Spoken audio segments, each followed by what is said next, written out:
Olá, seja muito bem-vindo ao G4 Podcasts, edição especial Valley 2024. Eu sou Maria Isabel Antonini, CEO do G4 Educação, e estou aqui direto dos bastidores da maior imersão de gestão do Brasil para te apresentar os principais insights desse evento.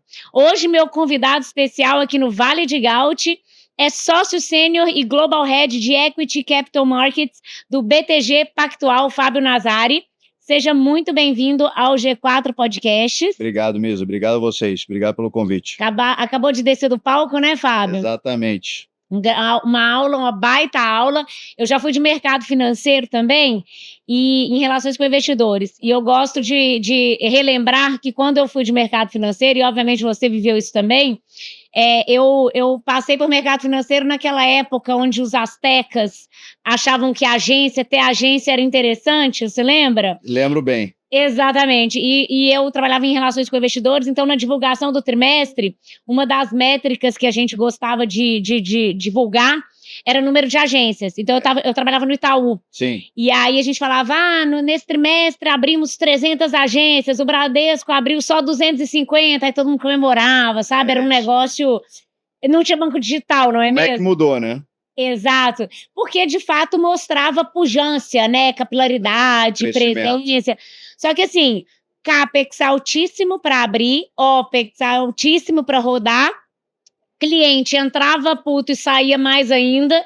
Então, mas era outro mundo, né? Não existia banco digital, e depois os bancos digitais vieram para mostrar que ter agência é quase vergonhoso, né? Hoje em dia todo mundo esconde que tem muita agência.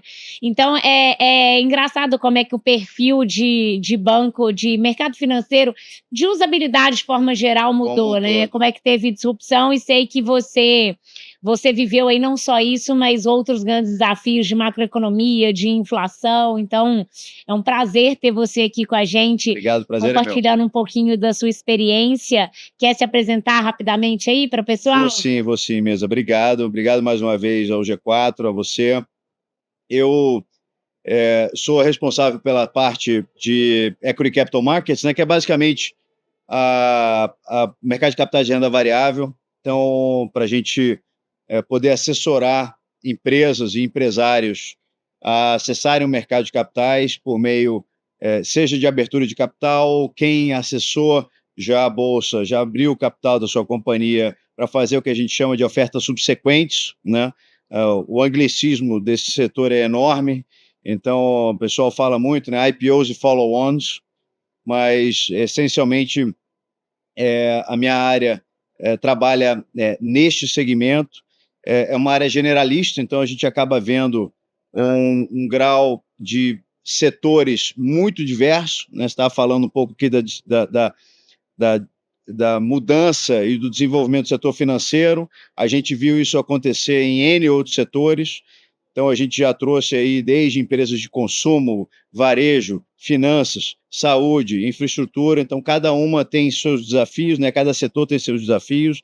As histórias, né? As empresas têm suas respectivas histórias, mas há 22 anos no banco fazendo isso, e eu acho que a gente, num evento aqui como esse do G4, dá um oxigênio, né? uma oxigenação assim, do que é a pujança da economia de verdade. Eu acho que o Brasil de verdade, o Brasilzão está aqui dentro. Exato, e por mais que a gente tenha aí quase 10 mil pessoas aqui na plateia, né, e muito mais online, obviamente você tem companhias dos mais diversos tamanhos, mas um pouco do que eu coloquei no painel é que toda essa preparação para abertura de capital, ela pode ser, você pode falar que é para abertura de capital, mas é uma preparação da companhia por si só.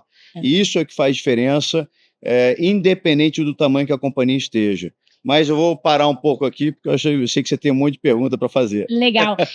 Até puxando já um gancho com a questão do IPO, né? Ontem o Guilherme até levantou um pouco desse ponto sobre o IPO ser utilizado de uma forma de uma forma intencional, estratégica, e não só porque virou modinha ou não, né. E um outro ponto importante que eu sempre gosto de falar, é que o IPO, você não começa a preparar a empresa para o IPO quando você decide fazer o IPO. Você prepara a empresa 2, 3 anos antes, quando você ainda nem sabe se o IPO é um caminho real que você vai querer acessar. Verdade. Mas você já começa a preparar em termos de governança, em termos de processo, em termos de controle, porque se você quiser preparar para o IPO quando você já quer o IPO, você está atrasado, você já perdeu o time, né? Exatamente. E aí, para conectar com a minha primeira pergunta aqui, qual que é o principal fator que diferencia uma empresa que já está pronta para o IPO, ou seja, que provavelmente já começou a se preparar 2, 3 anos atrás, de outra que ainda não está no ponto, e por mais que ela já esteja começando a visualizar isso como um caminho concreto na estratégia dela, o que ela tem que fazer para chegar lá? Perfeito. Olha, eu acho o seguinte, Misa, eu acho que a gente, até um negócio que eu ia falar no nosso painel, acabamos não falando, que tem muito empresário que faz o IPO e fala assim, pronto, acabou, Isso. né? Talvez é porque o cara está cansado, né, de todo o processo e tudo. Exato. Acabou, pronto, já fiz meu IPO. A verdade é o seguinte, começou. Tá louco. Né? Então, quer dizer, você fazer uma abertura de capital é mais um passo na vida da companhia. O empresário pode fazer N IPOs na vida. Ele pode montar uma empresa, fazer o IPO dela, depois ele vende, sai dessa empresa, constrói outra, empreende, faz um novo IPO e por aí vai. O empresário pode fazer vários. A empresa só faz um. Exato. Esse aí. Né? E aquilo ali é um momento solene para a vida da companhia. Muitas vezes, você tem negócios de décadas que você tem o nome da família na empresa e aquilo ali é um selo de credibilidade de décadas que, num dado momento, para fazer o IPO, você vai estar se abrindo para o grande mundo, vamos dizer assim, né? Você tem 3 acionistas e você vai passar a ter 3.000, 30.000 E isso acionistas. É um desafio de mudança de mindset, porque você precisa começar, antes você era dono da empresa, eu faço o que eu quiser, não devo satisfação a ninguém. Exato. Agora você deve satisfação a muita gente e, mais importante, a órgãos regulamentadores que te exigem um calhamaço de playbooks e de rotinas que às vezes o dono não está preparado ou não tem consciência de que a vida dele vai mudar, né? Exatamente, por isso que é um novo começo, né? Então, o IPO é um meio, somente, é um meio para você crescer, é um meio para você disciplinar a sua base acionária, você fazer com que alguns sócios vendam, que não estão com a mesma cabeça que você, e aí eles vão fazer outra coisa da vida e a empresa vai ser substituída, aqueles acionistas vão ser substituídos pelos acionistas de mercado que vão seguir no caminho dela. E o que eu também sempre falo é o seguinte, se o cara não fez nenhuma operação até o momento, não teve um fundo de capital privado, né, um private equity, ou não fez um capital de risco lá atrás, um VC, se ele vai fazer essa primeira operação, em tese ela deve ser a operação mais barata, porque se ele vai contar uma história bacana, ele está captando dinheiro para continuar crescendo, ele vai criar valor em cima daquela companhia. Eu acho que, voltando especificamente à sua pergunta, qual que é a diferença, né? Tem muitas empresas que, um pouco do que eu coloquei lá atrás, né, quando a gente traz aí 2004, 2005, eu gosto das histórias de Natura e de Localiza, que são 2 bons exemplos, eram empresas que estavam preparadas como companhias abertas, só que fechadas. Ainda não estavam listadas, só que tinham governança, tinham um planejamento estratégico, tinham uma estrutura de administração, né, do management team importante, tinham um crescimento feito, estavam prontas, os reports, os controles internos. Então, isso faz muita diferença, porque os mercados são muito voláteis, especialmente na América Latina, mais ainda no Brasil. As janelas abrem e fecham. Se você está pronto, você se joga. E torna o processo menos traumático, né? Totalmente. Menos traumático para a empresa, para os Totalmente. donos, né? Para quem está tocando a operação, quem está conduzindo a operação. Inclusive, melhora o valuation, né? Porque no fim do dia traz mais segurança para o mercado, porque o IPO vai ser feito em cima de percepções também, né? Organização e transparência faz preço. Lógico. Né? Então, o cara que não está preparado, mas que quer, não é porque ele pode não estar preparado por uma questão de indisciplina, vamos dizer assim. Ele pode não estar preparado porque ele começou a ver isso, o mercado está ali e ele quer também, né? Então, o que a gente sempre recomenda? Vamos trabalhar num timing adequado. Você pode não ter, infelizmente, o estado da arte, que é o cara estar preparado há 2, 3, 4 anos, ter tido um sócio antes, ter um fundo de private equity junto com ele, não tem problema. Mas vamos trabalhar 6, 9, 12 meses para a gente estar bem montado nesse sentido. Então, eu acho que você trabalhar para poder ter uma estrutura societária, uma estrutura de governança, uma estrutura de management forte para você acessar o mercado, para estar num quilate de companhia aberta, faz diferença muito grande. E eu queria, até aproveitando o gancho aqui, o que você acha exatamente que os donos, as empresas mais subestimam nesse processo de IPO, né, do preparativo? É estruturar uma área de RI, ter a governança correta com os papéis, olha, que o dono faz o quê? Porque dependendo da dinâmica da empresa, se ela é familiar, como você comentou, 2 grandes cases que, apesar de serem empresas familiares, conseguiram ter uma profissionalização muito interessante para não machucar, não agredir o processo de IPO. Mas o que a gente vê é muitas vezes empresas muito familiares terem um problema de profissionalização, de trazer governança, porque está tudo muito materializado na figura do fundador, do dono da empresa. Qual que é a parte que eles normalmente subestimam mais? É de governança societária? É de governança de reporting? É estruturar uma área de RI que vai comunicar com o mercado? Acho que um pouco de tudo. Não tem assim, não é um caso. Vamos colocar aqui. Eu acho que o que eles subestimam é o dia seguinte, muitas vezes. Então, eu acho que a área de RI, muitas vezes, né, tem clientes que falam assim: como é que você está vendo a sua área de relações com investidores? E precisa, né? Fala com um investidor, né? Fala com o acionista. Você não precisa, não. É uma área core a partir de agora. Porque é o seguinte: se a empresa vende biscoito, vai ter o CEO, o CEO organizando a operação, o diretor comercial vendendo biscoito. Se faz locação de carro, a mesma coisa, vão estar pensando na frota e como é que eles rentabilizam mais aquela frota. Agora, a área de relações com investidores vende a ação todo dia.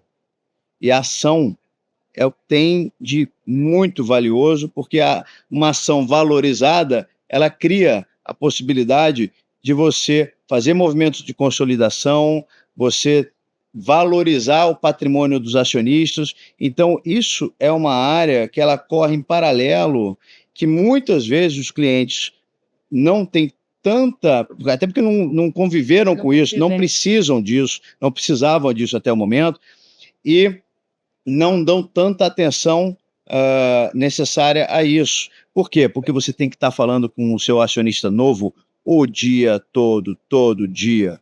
O acionista que mora na Ásia, nos Estados Unidos ou na Europa, ele não está vendo o biscoito que a empresa está vendendo, ela não está vendo o carro que a empresa está alugando, não está vendo o shampoo que a empresa está vendendo, mas ele está vendo os financials, está vendo o preço da ação na tela, e ele quer saber o que está acontecendo, ele quer saber o que vai ser para o próximo trimestre, próximo ano, os próximos 5 anos, né? E isso tem a ver com o dia a dia no pós-transação. Você ter, sim, uma situação onde você consegue ter uma comunicação fácil com investidores. O investidor, ele é pago para ser cético. E se ele tem pouca informação, ele vai ser mais cético ainda. Ele vai disputar mais o que a companhia está fazendo. Se ele tem muita informação, ele sabe, eu sei que acontece isso, tem uma sazonalidade nesse resultado. Eu sei que todo segundo tri acontece isso. Eu sei que todo terceiro tri acontece aquilo. A gente já vem se falando há bastante tempo. Eu estou confortável. Se o papel está sentindo um pouco mais agora, porque tem gente que não conhece, está vendo esse movimento de fraqueza no papel. Eu, investidor morando na Ásia, eu vou comprar mais essa ação, porque é um momento de fraqueza infundado. Não tem fundamento para isso, porque eu estou conhecendo. Então, a área de relações com investidores está próxima dos acionistas, faz uma diferença muito grande. E você não deve subestimar a força que se tem a mudança de base acionária, ou você ter uma base acionária forte ou fraca, né? A gente, falando um pouco até da própria base acionária do BTG, até 2 anos atrás, 3 anos atrás, a gente tinha investidor estrangeiro ao redor de 25% a 30%, 35% da base acionária. Hoje é 75%, 80%. Caramba. Então, você teve uma mudança muito grande, né, nesse sentido, e foi um trabalho que a gente fez de formiguinha. A gente quer mais gringos, a gente quer ter cheques maiores, tickets maiores. Quando um cara desse entra, e se vai tudo bem, ótimo, ele compra cada vez mais. Se não vai tudo bem, também são grandes investidores vendendo. Não, né? Sim, e tem uma criticidade a mais aí, que o preço da ação, como você estava comentando, tem a dicotomia entre ter pouca informação e ter muita informação, e tem também o ponto de ter informações erradas. Exato. Porque informação errada também movimenta mercado, também Exatamente. Sobe a ação e desce a ação, se tem um movimento de manada em cima de algo que não é certo, que não é um fundamento da empresa, dos economics da empresa, mas isso pode movimentar um mercado para baixo ou para cima. Se o Elon Musk faz um tweet falando eu vou comprar tal ação, às vezes ele não tem fundamento nenhum para fazer aquela compra. Mas é um Deus nos acuda. E já mexe mercado. Exato. Então,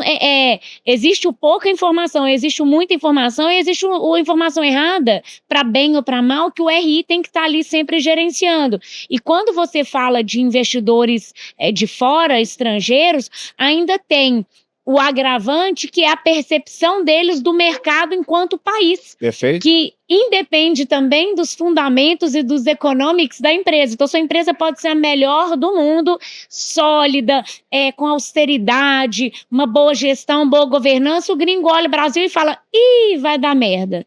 Não vou botar meu dinheiro ali. E aí, o que faz? Né? E se ele tem um percentual da companhia alto ou baixo, ou quer aumentar ou quer diminuir a exposição a capital estrangeiro, a percepção de outros países em relação à nossa economia aqui vai sempre prevalecer sobre os econômicos da empresa, sobre Exato. Um trabalho que você está fazendo, às vezes, 30, 40 anos, né? E você fala, bom, beleza, minha empresa é ótima, estou aqui fazendo tudo que tem direitinho, mas, porra, o país não está me ajudando, e aí, né? Como é que faz? Eu acho que nesse ponto, você ter capital aberto pode parecer um contrassenso, mas ter capital aberto é uma dádiva, pelo seguinte, se a gente está fazendo tudo certo, a gente sabe quanto vale a nossa companhia, né? Qualquer um que seja um empreendedor, um acionista, né? Controlador de uma empresa.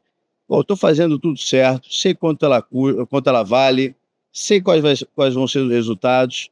Agora, na hora da gente vender a empresa para o investidor estrangeiro, a gente está competindo com N outros países, N outras oportunidades, setores, né? Que a gente fala, né? O Esteves sempre levanta essa bola.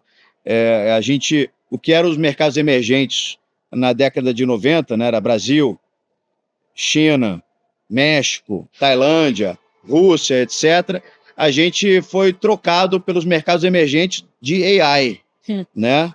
Então, hoje, uma NVIDIA, em vez do dinheiro que vira aqui para a América Latina, o que o investidor, nesse ponto que você colocou, Misa, o investidor vai falar, pô, vou lá para a América Latina, um negócio confuso, político, macro, etc.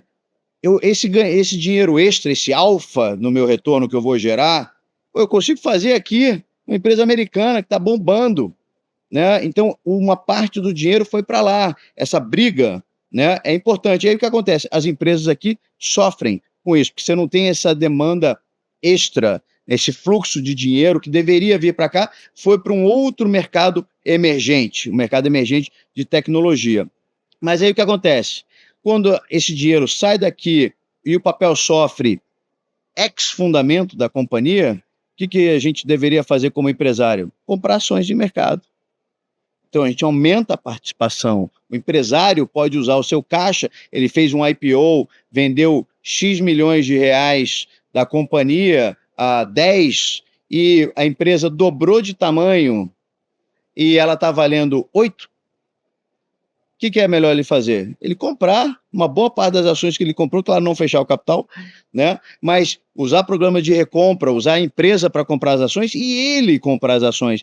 Depois, o fundamento deveria prevalecer no longo prazo. No longo prazo, sem dúvida. Né? E aí, quando esses R$8 virar 16, ele vende de volta aquelas ações extras que ele comprou. Né? Então, eu acho que você trabalhar a estrutura de capital da companhia e trabalhar a capacidade que o acionista tem de operar a sua participação na empresa em dados momentos é muito crítica. O contrário também é verdadeiro, né? Tem vezes que, é um pouco o que eu falei no painel, nada melhor, nem tem auditor melhor para você, como sócio de companhia aberta, que é você ter a empresa piscando na tela. E tem vezes que está tudo ali maravilhoso, está tudo indo super bem, a empresa está indo bem, o papel está performando, a ação está indo bem, mas está indo melhor ainda do que você imagina. Aí você fala assim, pô, estão me precificando super bem aqui, as coisas estão indo bem, mas eu estou achando até que está um pouco esticado. Ou está numa condição bastante favorável para mim. Acho que é um bom momento para eu fazer o quê? Vender um pouco mais de ação, capitalizar a empresa neste nível de valuation que o mercado está me enxergando. E aí você vende um pouco de ação. E até puxando um gancho disso, claro, o mercado financeiro funciona totalmente diferente, mas o que a gente pode sugerir para os nossos ouvintes que são de economia real? Sim. Qual é a figura ideal dentro dessas empresas de economia real para fazer justamente essa estratégia e trazer intencionalidade para esses movimentos, seja IPO agora, IPO daqui a X tempos, agora é comprar um pouco, agora é vender. Você tem que ter alguém que é o head de estratégia ali, pensando em qual que vai ser a intencionalidade, qual que vai ser a estratégia nesses movimentos de estrutura de capital. Para o banco, eu acho que isso é mais intuitivo para a gente imaginar essa Mais figura, transparente. mas quando a gente pensa o Brasilzão ali de verdade que a gente estava falando, né? Como que a empresa define quem que vai ser esse papel de ser o estrategista? Isso não é tão intuitivo para vezes para eles ainda. E em qual momento que eles trazem essa figura para dentro de casa? Como que eles estruturam essa posição, esse perfil? Eu acho o seguinte, Misa, eu acho que isso não é tanto a função da companhia, sim a função do conselho, ou de conselheiros, Legal. ou de mentores, né?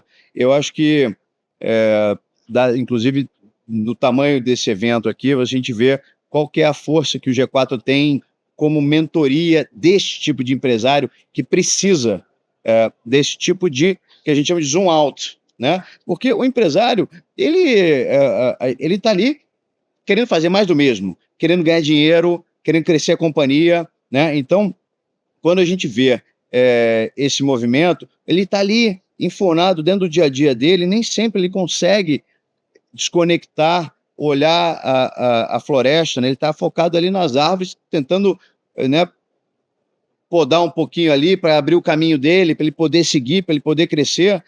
E um mentor, um conselheiro, ele olha o todo, ele ajuda a empresa a olhar o todo para que ele possa ter condições de se posicionar e ver qual que é o melhor momento, quando fazer algum movimento. Eu acho que um ponto que é super relevante é você ter um conselho diverso, né?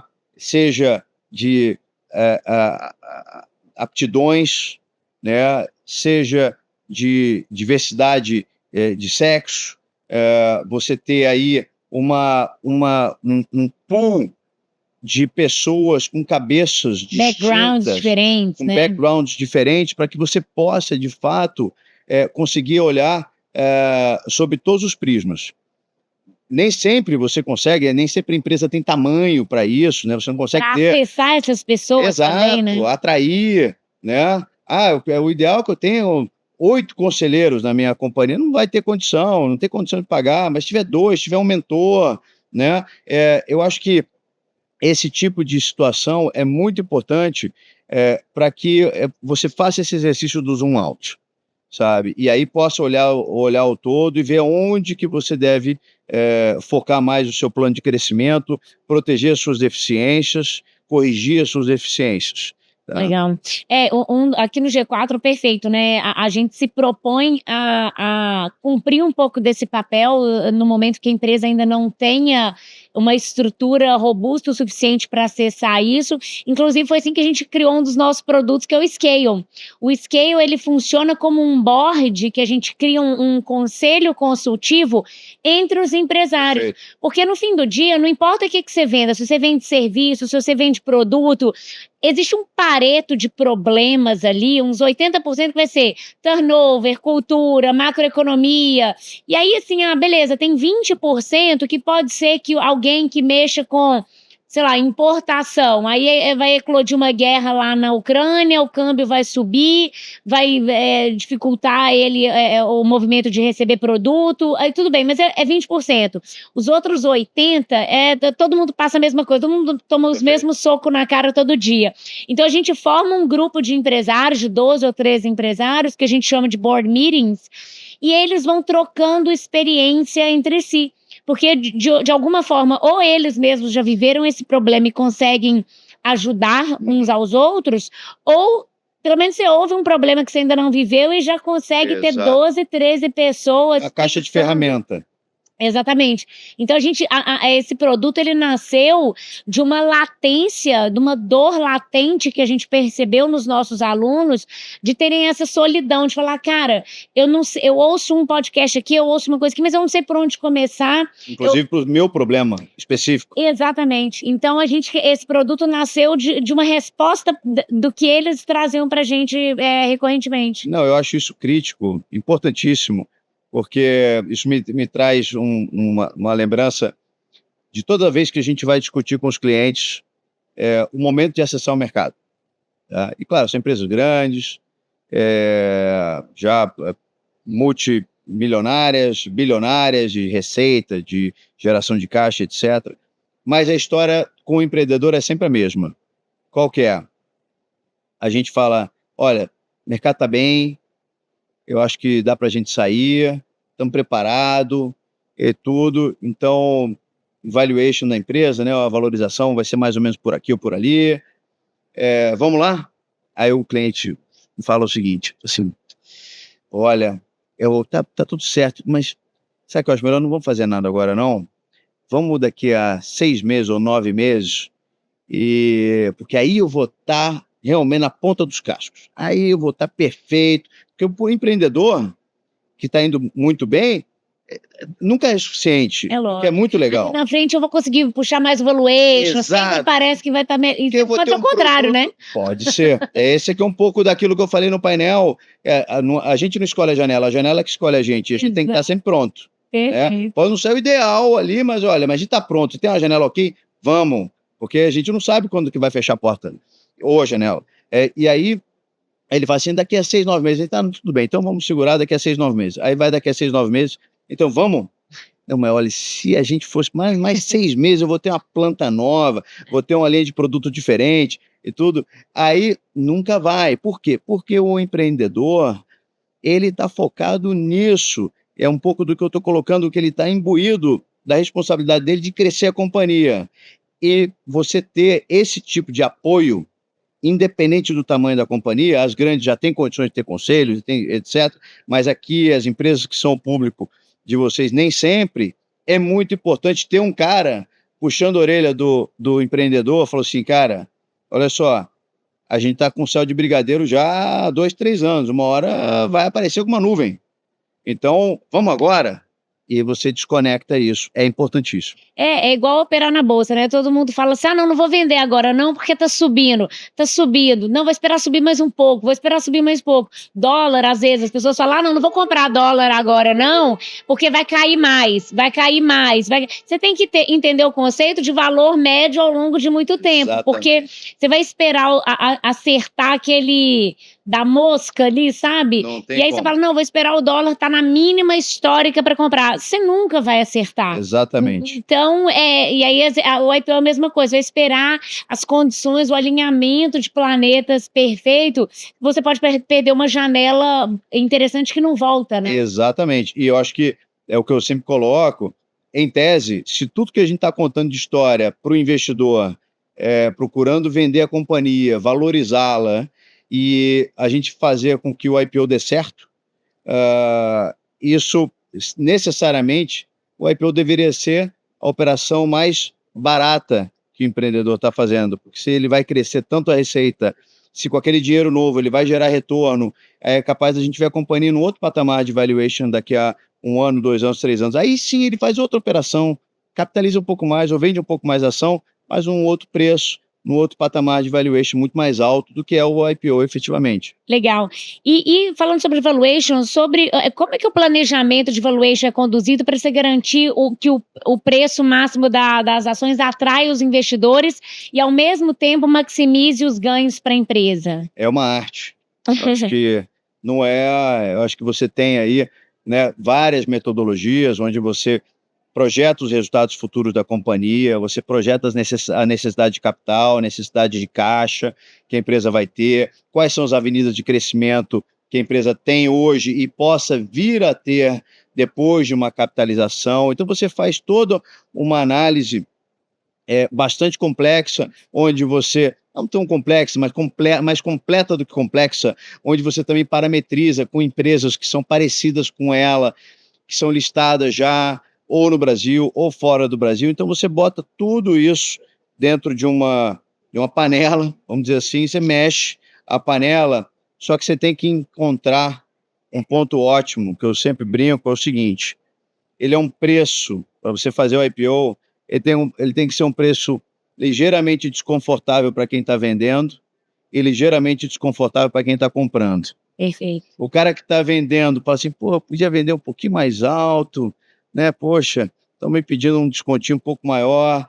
E o comprador vai assim: pô, podia comprar um pouquinho mais barato, mas a empresa é boa, então eu vou pagar um pouquinho para cima mesmo e tudo. E aí é onde você se encontra, né? Mas sempre tendo como norte, como um viés estratégico para você como companhia aberta, que é criar valor para aquele acionista novo e necessariamente para você, né? Você, o controlador, vai continuar tendo 70, 75, 80% da companhia. Então ninguém mais do que ele está comprometido em fazer com que o papel ande, o papel performe. E aí não tem nada melhor, uma companhia que precifica adequadamente sua transação, entrega os resultados no primeiro, segundo, terceiro, quarto trimestre depois do IPO.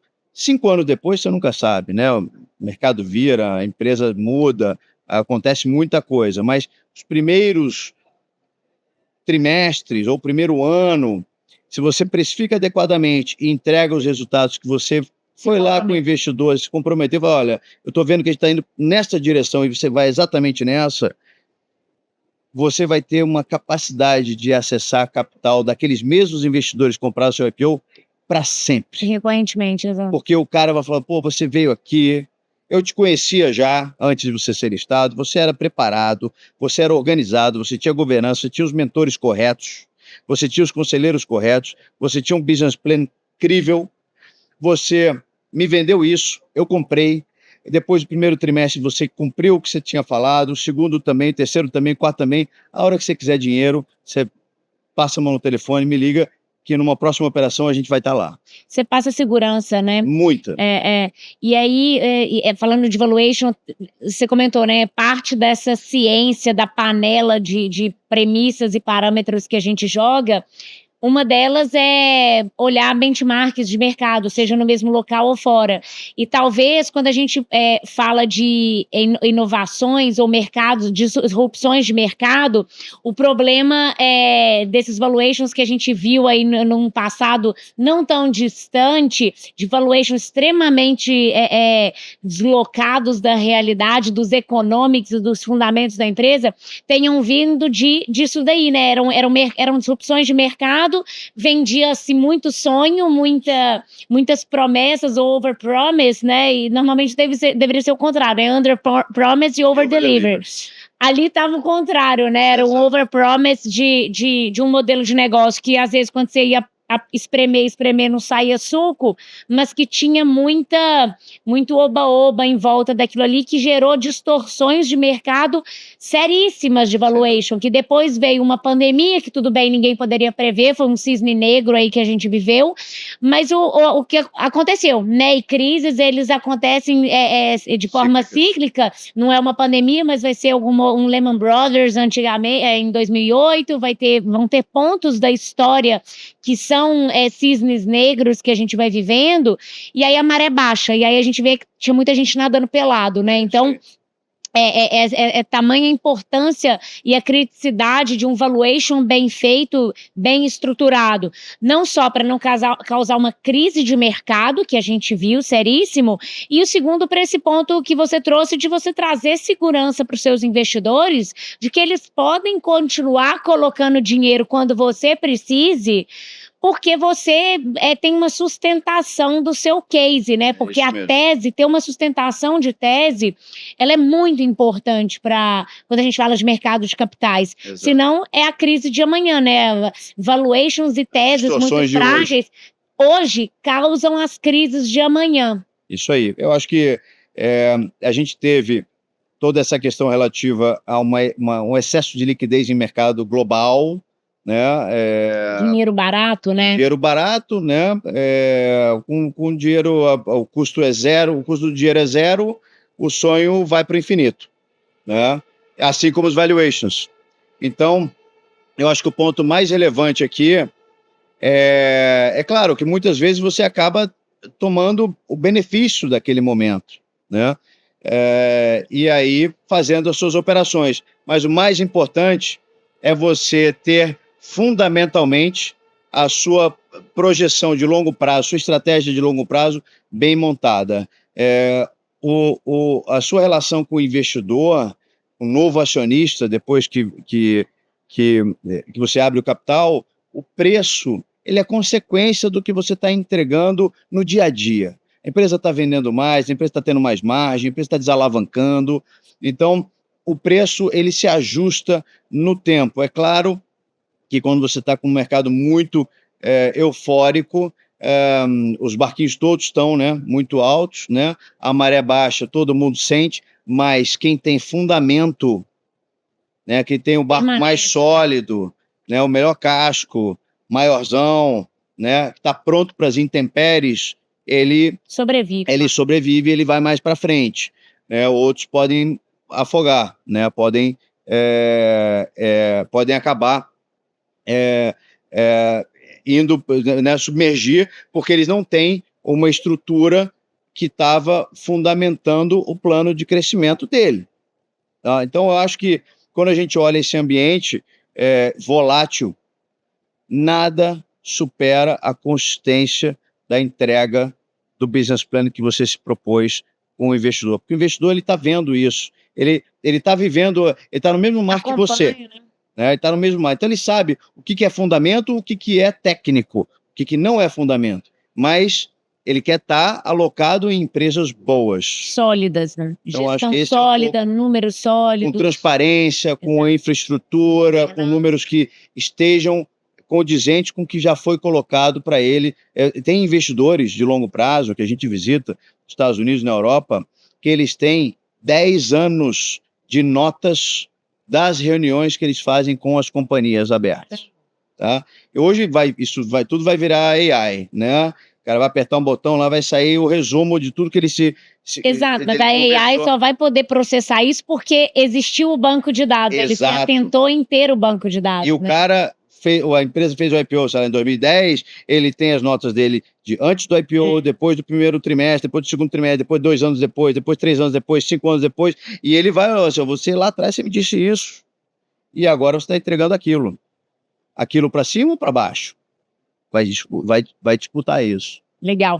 Para fechar aqui o nosso papo, o que você traria aí de prioridades, de foco para 2025, quando a gente pensa em mercado de capital? O que você acha que a nossa audiência deveria se atentar, e estejam eles ou não já nesse momento de IPO ou de alguma captação? O que você está vendo aí para 2025 que você acha interessante deixar aqui como mensagem final? Olha, Misa, a gente está vindo aí nessa rampa de taxa de juros, os últimos 3 anos, que deixou o mercado muito deprimido, né?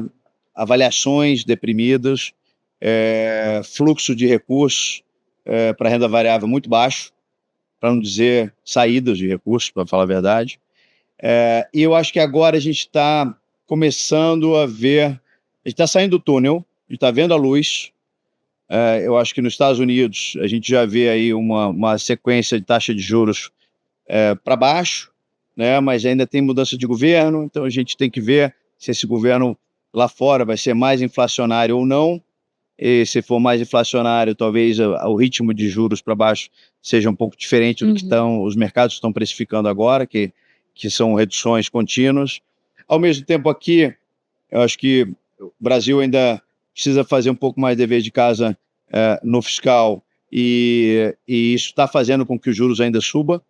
A gente ainda vai ter uma rampinha de juros aí até o início do ano que vem, mas a percepção de risco precisa cair para o Brasil. E eu acho que isso é um processo que vai acontecer durante 2025. A gente está num momento de transição, acho que o pior já passou, estamos num momento de transição. Depois você ainda tem uma agenda política de mudança de governo aqui para 2026, então vai ser um ano difícil de ler. Estados Unidos. Essa questão da eleição dos Estados Unidos e o que vai acontecer, né? Tem todo o impacto geopolítico também de um novo governo nos Estados Unidos. Então, é um ano de transição, é um ano que é difícil de ler, mas nos parece que, sob a ótica de fundamento, o pior já passou, e as empresas no Brasil, todo esse público seu aqui, né, estão performando bem, a despeito de serem pequenas, médias ou grandes. As empresas estão crescendo, a economia está indo bem, você tem uma desalavancagem, você tem um crescimento de receita, crescimento de EBITDA, crescimento de lucro, e eu acho que só vai fazer com que o mercado fique, até quando você olha para o mercado público da Bolsa, fique mais barato ainda.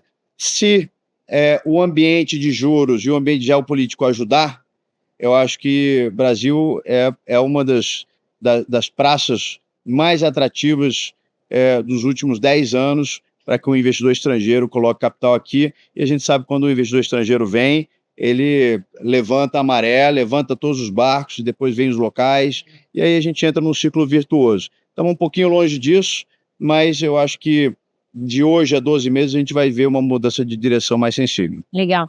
E olhando o copo meio cheio aqui, pensando em Brasil, como a gente já está acostumado a viver numa volatilidade, quando a gente fala que o pior já passou, assim, a gente já sobreviveu, já também. É igual barata, né? A gente sobrevive até ataque nuclear. É isso mesmo. Brasileiro é igual barata. Então, quando tem essa visibilidade de áreas melhores, a gente fala, pessoal, se vai ficar médio ou se vai vir só para melhor, a gente já sabe como viver em qualquer contexto. A gente sabe fazer o nosso. Exato. Como empresário. Perfeito. Bom, queria te agradecer.